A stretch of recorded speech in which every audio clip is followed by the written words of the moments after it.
এটা সাউন্ড লৈ আপোনালোকে চাওকচোন সাউন্ড লৈ যিকোনো সময়তে যিকোনো ঘটনা ঘটিব পাৰে তাকে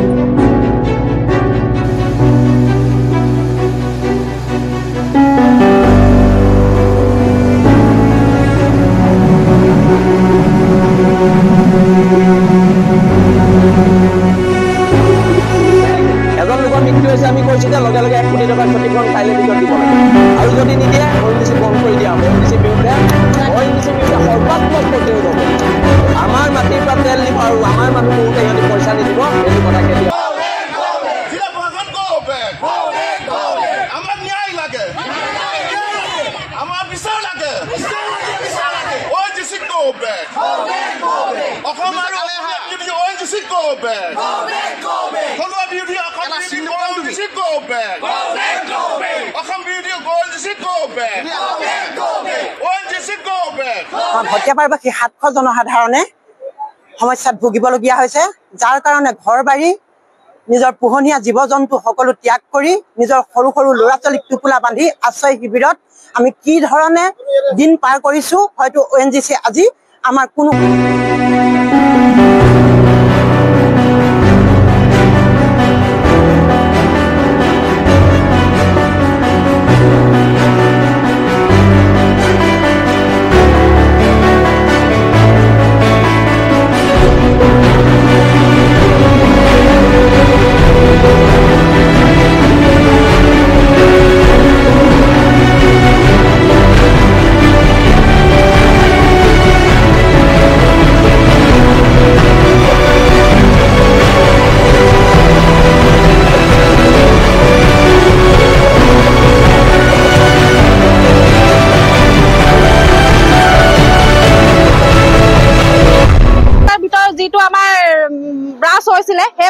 আজিলৈকে কোনো পইতে মানে ভাল হোৱাৰ নামেই লোৱা নাই আৰু ONGC কৃতপক্ষই কি কৰিছে আমাৰ পিনে কোনো কাণ হাৰে কৰা নাই আমাৰ জীৱনক লৈ তেওঁলোকে মৃত্যুৰ হেতালি খেলি আছে গম পাইছেনে তাৰ আমাৰ কোনো খোৱা বোৱাৰ কোনো সিস্টেম নাই কোনো ভালকে এজন ডক্টৰ অনা নাই মানে ভালকে তেওঁলোকে একো কৰাই নাই কোনো গুৰুত্ব দিয়া নাই আমাৰ গাঁওবাসীৰ বাবে আৰু যিটো চুকত হৈছে এইটো ভটিয়াপাৰ বাৰী চুক হয় বাৰী চুকৰ 70 ঘৰ মানুহ ঘৰ খালী কৰি গুচি আহিছে কাৰণ তাত থাকিব পৰা উপযুক্ত মানে উপযুক্ত নহয় মানুহখিনিৰ কাৰণে উপযুক্ত নহয় তাত থাকিবৰ কাৰণে সেইকাৰণে 70 ঘৰ মানুহ আমাৰ শিবিৰত থাকিবলগীয়া হৈছে লগতে আমাৰ ভটিয়াপাৰবাসীৰ বাবেও মানে খুব মানে এটা ভয়ংকৰ সৃষ্টি হৈ যায় কাৰণ আমাৰ অকল চুকটো বুলিয়ে নহয় আমাৰ সমগ্ৰ ভটিয়াপাৰবাসীৰ কাৰণেও এটা বিপদে মানে আমাক খেদি ফুৰিছে মানে মৃত্যু হাতত লৈ ঘূৰি ফুৰাৰ নিচিনাকে হৈছো তেখেত অকণমান মানে কমজুৰি আগৰ পৰা অলপ আছিলে কিন্তু সেইদিনা ইয়াত যেতিয়া বৰ ডাঙৰকৈ এটা আৱাজ কৰিলে আৱাজ কৰিলে তেখেত মানে বাৰাণ্ডাতে থিয় হৈ আছিলে তাৰপৰা থিয় হৈ থাকিলে তেওঁ মানে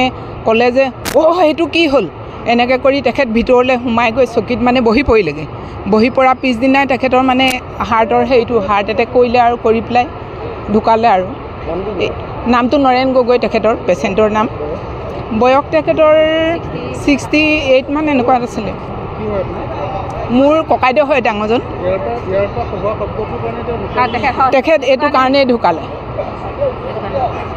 গম পাইছো মানে তেওঁলোকৰ ড্ৰেছ দেখি গম পাইছো যে এতিয়া পানী বটল দুটা দিছে আৰু ব্ৰেড এইটো 10 টকীয়া হ'বলা 10 টকীয়া পানী বটল 10 টকীয়া ব্ৰেড আৰু 5 টকীয়া বিস্কুটৰ পেকেট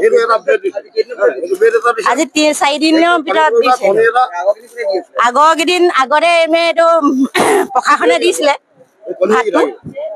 তাৰপিছতে এইটো একো দিয়া নাই এটা মই 2 জন আনিছো 2 জনৰ বিভাগৰ যিসকল ব্যক্তি আছিল প্ৰায় সংখ্যক ব্যক্তিকে ইয়াৰ পৰা ট্ৰেন্সফাৰ কৰা হৈছে বুলি আমি জানিব পাৰিছো যাৰ বাবে আজি ইয়াত থকা লোকসকলে কিন্তু আজি 3বাৰকৈ চেষ্টা কৰিও এই গেছ নিৰ্বাপিত কৰাৰ ক্ষেত্ৰত তেখেতলোক বিফল হৈ পৰিছে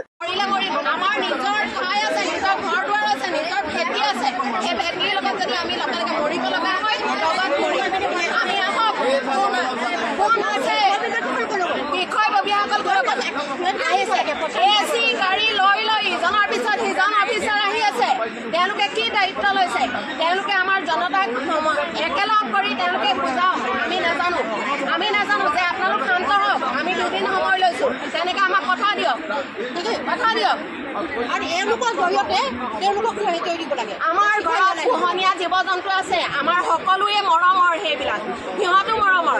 সিহঁতি প্ৰতি মুহূৰ্তত আজি 3 দিনে অনাহাৰে আছে। আমি হয়তো পানী এডোপ খাইছোঁ, সেই জীৱ বহুত পাখি পাইছে, কাৰণ আমাৰ স্থানীয় এলেকাত কোনো এজন বাসিন্দা নাই। তেওঁলোকতো মৰমৰ, আমাৰ প্ৰাণে তেওঁলোকলৈও কান্দে। আমি এতিয়া ভটিয়াপাৰবাসী ৰাইজ মানে আতংকিত। আমাৰ খাদ্যৰ কাৰণে ধৰি লওক আমি আজি 3-4 দিন হৈ গ'ল, আমাৰ খোৱাৰ কোনো সুব্যৱস্থা নাছিলে।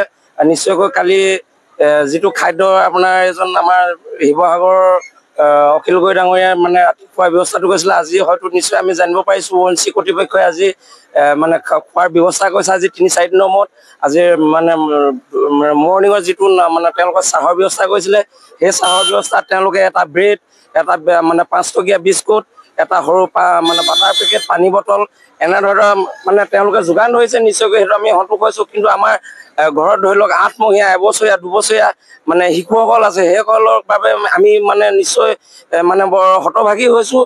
তেওঁলোকৰ মানে আৰ্তনাত আমি মানে মৰ্মাহত হৈছোঁ। মানে আমাৰ মানে দুখৰে আমি বুজাব নোৱাৰা এটা ভাষা হৈ পৰিছে মানে আমাৰ এই শিশুসকলৰ কাৰণে। আমৰা নিশ্চয়কৈ কি ক'ম, আপোনালোকক অনুৰোধ জনাইছোঁ এই শিশুসকলৰ প্ৰতি যাতে আপোনালোকে এটা সুব্যৱস্থা কৰে, তাৰ প্ৰতি আপোনালোকক মই ONGC কৰ্তৃপক্ষক মই অনুৰোধ জনাইছোঁ। চক এইটো গেছটো তেওঁলোকৰ হেমাহিৰ কাৰণে আজি ONGC হেমাহিৰ কাৰণে এইটো হেৰি হ'বলগীয়া হ'ল। আৰু এইটো যিটো গেছ ওলাইছে সেইটো কাৰণে আমাৰ প্ৰব্লেম হৈছে, মানে কি উশাহ ল'বলৈ দিগদাৰ হৈছে, চকু মেলিবলৈ দিগদাৰ হৈছে, আৰু মানে শব্দৰ কাৰণে মানে আমি থাকিব নোৱাৰা হৈছোঁ। কাণৰ মানে ইমানেই আৱাজ হৈছে, হাওককৈ আহে, একদম ভয়তে কিবা জীৱ ওলাই যোৱা নিচিনা লাগি যায়। কিন্তু পঢ়াৰ কাৰণে পঢ়াৰো ল'ৰা ছোৱালী আছে, এতিয়া পৰীক্ষা হৈছে, ল'ৰা ছোৱালী পঢ়িব পৰা নাই শব্দৰ কাৰণে। তাৰপৰা মেডিকেল, এতিয়া মেডিকেলৰ আমাক কোনো সুবিধাই নাই। ONGC আমাক কোনো মেডিকেলৰ সুবিধা দিয়াই নাই। ক'ৰবাত দিছে খবৰো লোৱা নাই। DJP ঘৰ বাৰী এৰি য'ত ত'ত পলাই থাকিবলগীয়া হৈছে। ইয়াত যিটো চাউণ্ড হৈছে, সেই চাউণ্ডত কোনো গাঁৱৰ ৰাইজৰ মানুহ থাকিব পৰা নাই। গোটেই বেমাৰ হৈছে, কাৰোবাৰ কিবা হৈছে, ল'ৰা ছোৱালীৰ পৰা আদি কৰি, পঢ়া শুনাৰ পৰা আদি কৰি, খেতি পথাৰৰ পৰা আদি কৰি, গৰু ছাগলীৰ পৰা আদি কৰি, গৰু ছাগলী ক'ত পলাইছে, মানুহ ক'ত পলাইছে পাত্তা নাই। সেইবোৰ ক্ষতিপূৰণ কিবা কিবি আমাক কোনে দিব, সেইবোৰ তেওঁলোকে দায়িত্ব লোৱা নাই। তেওঁলোকে ওপৰৱালাসকলে বেলেগ বেলেগ দায়িত্ব দি পিনি, বেলেগক চমজাই পিনি তেওঁলোকে ৰং চাইছে আমাক, ৰাইজক। ৰং চোৱাৰ কথা নহয়, তেওঁলোকে অতি সোনকালে এইবোৰ অতি সোনকালে বন্ধ কৰক। আৰু ONGC GM GCM সকলো আহি ৰাইজৰ লগত কথা পাতক। আৰু তেওঁলোকে ONGC কোম্পানীৰ যিটো মালিকে আজিলৈকে ইয়াত দেখা দিয়াই নাই। তেওঁলোকে ভাবিছে কি ৰাইজ মৰি যাওক, আমি বাচোঁ। তেওঁলোকে এটাই কথা কৈছে, গাড়ীৰ ভিতৰত আহিছে, AC গাড়ীৰ ভিতৰত আহি পিনি AC লৈছে, AC গাড়ীৰ ভিতৰত আহি তাত গৈছে, চাইছে গৈছে। সেইবোৰ হ'লে হ'ব নেকি? ইয়াৰ ৰাইজৰ কি গতি হৈছে, কি বিলয় হৈছে, কেনেকুৱা গতি হৈছে, ONGC কোনো বিষয় কৰা নাই। ইয়াত যদি লাকুৱা গেলি কি হ'লহেঁতেন, ইয়াত দা কটা লৰাই হ'লহেঁতেন। কিন্তু ভটিয়াপাৰা ৰাইজে তেনেকুৱা পৰিৱেশ আজিলৈকে হোৱা নাই। ভটিয়াপাৰা ৰাইজে তেনেকুৱা পৰিৱেশ হ'লে কিন্তু ইয়াত শান্তি নহ'ব। আৰু ৰ'বলৈ সময় নাই। কিন্তু ভটিয়াপাৰা ৰাইজে তেনেকুৱা পৰিৱেশ এতিয়ালৈকে কৰা নাই। ONGC বহুত ভুল কাম কৰিছে। এতিয়া যিটো পৰিৱেশ কৰি পিনি যিটো পাৰ্টীয়ে এই কেছটো কৰিলে, সেই পাৰ্টীয়ে কৰি পিনি তেওঁলোকে নিজে ভুল কৰি ইয়াত জনসাধাৰণক একদম বিপদত পেলাইছে। জনৰ আতংকৰ মাজত আছে। অনবৰতে এটা চাউণ্ড লৈ আপোনালোকে চাওকচোন, চাউণ্ড লৈ যিকোনো সময়তে যিকোনো ঘটনা ঘটিব পাৰে, তাৰ টেনশ্যনত আছে। বহুত মানুহৰ ঘৰৰ কিমান ক্ষতি হৈছে আপোনালোকে ভিতৰলৈ গ'লে গম পাব। গতিকে ইয়াৰ ক্ষতিপূৰণৰ কথাবিলাক মই ONGCক কৈছোঁ। এতিয়া বহুত বেছিকৈ কৈ থাকিবলৈও দিগদাৰ, তেওঁলোকো ক্ৰাইচিছত আছে।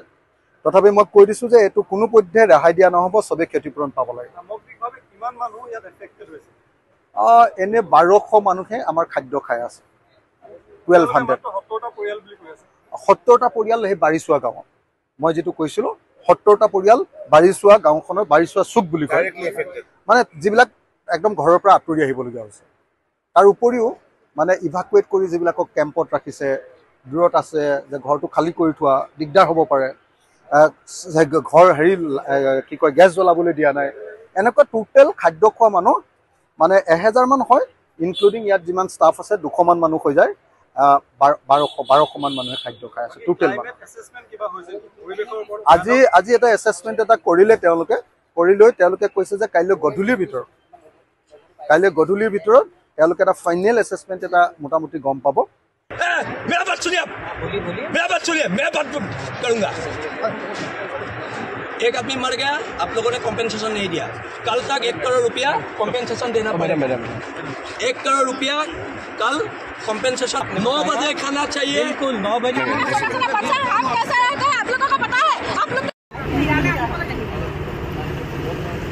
ইয়াৰ পৰা গোটেই বৃহত্তৰ অঞ্চলটো ইমান এটা দুৰ্যোগৰ সময় আহি পৰিছে, কিন্তু ONGC কোনো কাণ হাৰ নাই।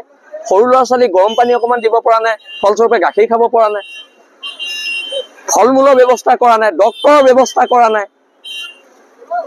খোৱা গৈ ৰাতি 11টা বজাত দিছে, যি সময়ত ল'ৰা ছোৱালী ভোকত ককবকাই আছে, সেই সময়ত ইয়াত এটা জুই জ্বলাব পৰা নাই মানুহে।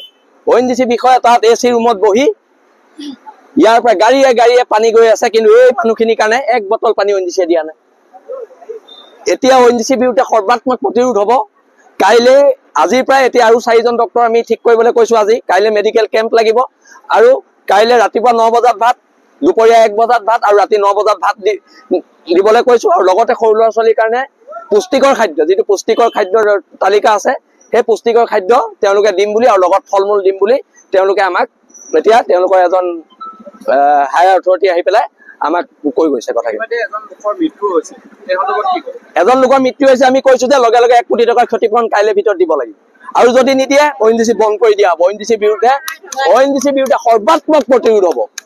আমাৰ মাটিৰ পৰা তেল নিব, আৰু আমাৰ মানুহ মৰোতে সিহঁতি পইচা নিদিব, এইটো কথা কেতিয়া